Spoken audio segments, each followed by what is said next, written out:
আসসালামু আলাইকুম। আবৃত্তি করছি কবি নির্মলেন্দু গুণের স্বাধীনতা শব্দটি কিভাবে আমাদের হলো কবিতাটি। একটি কবিতা লেখা হবে, তার জন্য অপেক্ষার উত্তেজনা নিয়ে লক্ষ লক্ষ উন্মত্ত অধীর বেখল বিদ্রোহী শ্রোতা বসে আছে। ভোর থেকে জনসমুদ্রের উদ্যান সৈকতে কখন আসবে কবি। এই শিশু পার্ক সেদিন ছিল না, এই বৃক্ষে ফুলে শোভিত উদ্যান সেদিন ছিল না, এই তন্দ্রাচ্ছন্ন বিবর্ণ বিকেল সেদিন ছিল না। তাহলে কেমন ছিল সেদিনের সেই বিকেল বেলাটি? তাহলে কেমন ছিল শিশু পার্কে বেঞ্চে বৃক্ষে ফুলের বাগানে ঢেকে দেয়া এই ঢাকার হৃদয় মাঠখানি? জানি সেদিনের সব স্মৃতি মুছে দিতে হয়েছে উদ্যত কালো হাত।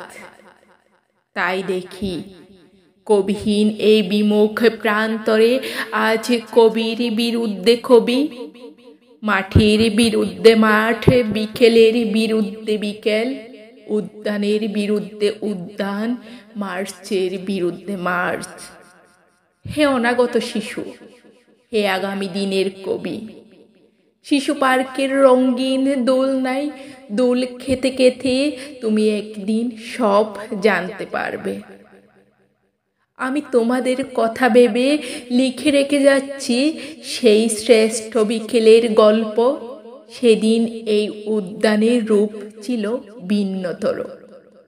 না পার্ক, না ফুলের বাগান, এসবের কিছুই ছিল না। শুধু একখণ্ড অখণ্ড আকাশ যেরকম, সে দিগন্ত প্লাবিত ধুধু মাঠ ছিল, দুর্বাদলে ঢাকা, সবুজে সবুজময়। আমাদের স্বাধীনতা প্রিয় প্রাণের সবুজ এসে মিশেছিল এই ধুধু মাঠের সবুজে। কপালে কবজিতে লাল শালু বেঁধে এই মাঠে ছুটে এসেছিল কারখানা থেকে লোহার শ্রমিক।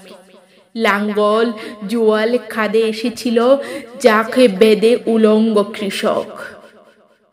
পুলিশের অস্ত্র কেড়ে নিয়ে এসেছিল প্রদীপ্ত যুবক।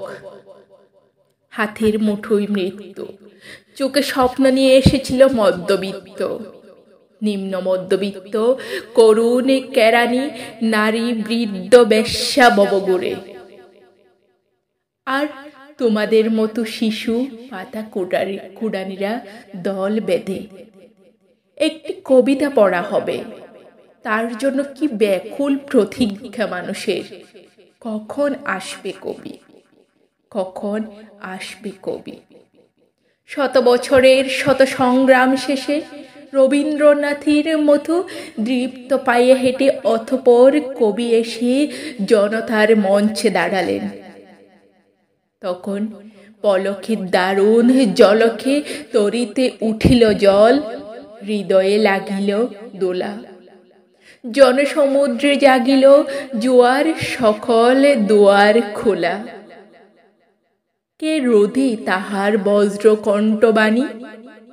গণসূর্যের মঞ্চ কাঁপিয়ে কবি শোনালেন তার অমর কবিতাখানি। এবারের সংগ্রাম আমাদের মুক্তির সংগ্রাম, এবারের সংগ্রাম স্বাধীনতার সংগ্রাম।